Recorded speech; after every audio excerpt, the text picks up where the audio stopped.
উত্তৰ পূৰ্বাঞ্চলৰ এখন বিজেপি শাসিত ৰাজ্য মণিপুৰ যোৱা ১.৫টা বছৰত মানৱতাৰ বধ্যভূমিত পৰিণত হৈছে। ইয়াত দুটা গোষ্ঠীৰ মাজত হোৱা সংঘৰ্ষৰ ফলত ৰাজ্যখনত জীৱন আৰু সম্পত্তিৰ নিৰাপত্তা নোহোৱা হৈছে নাগৰিকৰ। ৰাজ্যখনত কোনো আইন নাই, কোনো প্ৰশাসন নাই। ৰাজ্যখনত বিভিন্ন ধৰণৰ হিংসাত্মক ঘটনাই সকলোকে বিব্ৰত কৰি তুলিছে আৰু সমগ্ৰ ভাৰতবাসীৰ ৰাইজে ইয়াৰ প্ৰতি উদ্বিগ্নতা প্ৰকাশ কৰিছে। কিন্তু অতি দুৰ্ভাগ্যৰ বিষয় যে আমাৰ দেশৰ প্ৰধানমন্ত্ৰী নৰেন্দ্ৰ মোদী ডাঙৰীয়াই কিন্তু এনেকুৱা এটা পৰিস্থিতিৰ পিছতো তেওঁ মণিপুৰৰ প্ৰতি কোনো ধৰণৰ তেওঁ উদ্বিগ্নতা প্ৰকাশ কৰা আমি দেখিবলৈ পোৱা নাই। আমি প্ৰশ্ন সুধিব খুজিছো যে মণিপুৰ ভাৰতৰ অংগ নহয় নেকি? প্ৰধানমন্ত্ৰী নৰেন্দ্ৰ মোদীয়ে যোৱা 10টা বছৰত অসম তথা উত্তৰ পূৰ্বাঞ্চলত সঘনাই ভ্ৰমণ কৰিছে। অকল নিৰ্বাচনৰ সময়তেই নহয়, বিভিন্ন সময়ত বিভিন্ন অনুষ্ঠানত তেওঁ যদি যে সঘনাই ভ্ৰমণ কৰিব পাৰে আৰু আজি তেওঁ আমি দেখিবলৈ পাইছো যে তেওঁ যোৱা 10টা বছৰত বিভিন্ন সময়ত বিভিন্ন ব্যয়বহুল বিদেশ যাত্ৰাত ব্যস্ত থাকিবলৈ তেওঁ সময় পায়, তেতিয়াহ'লে মণিপুৰ ভ্ৰমণ কৰিবলৈ তেওঁ কিয় সময় নাপায়? আজি 1.5টা বছৰ মণিপুৰত আজি যি অৱস্থা হৈছে, এই অৱস্থা অতিকৈ দুৰ্ভাগ্যৰ বিষয় যে আমাৰ প্ৰধানমন্ত্ৰীজনে মাত্ৰ কেইটামান ঘণ্টা তেওঁ উলিয়াব পৰা নাই যে মণিপুৰ ভ্ৰমণ কৰিবৰ বাবে।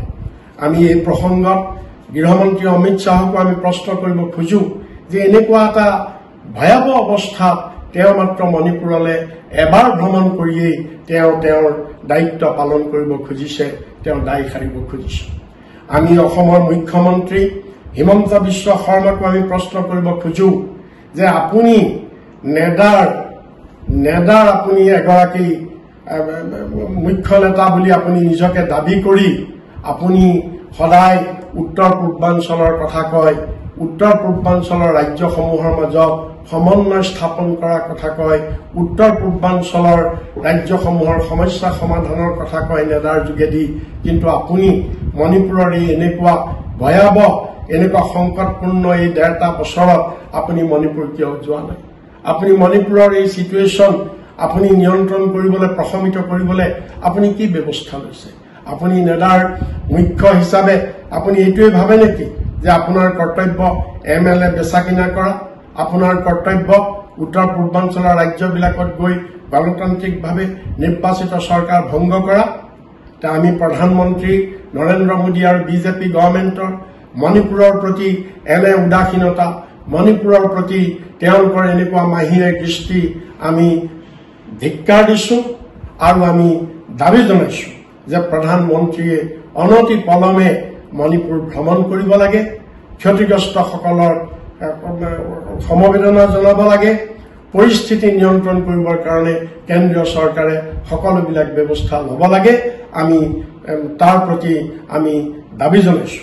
লগতে আমি এই কথাও আমি সোঁৱৰাই দিব খুজিছো যে দিল্লীত বহি তেওঁলোকে ভবা উচিত নহয় যে আমি দিল্লীত বহি মণিপুৰ শাসন কৰি থাকিম, আমি দিল্লীত বহি উত্তৰ পূৰ্বাঞ্চল ৰাজ্য শাসন কৰি থাকিম, সেইটো ভবা উচিত নহয়।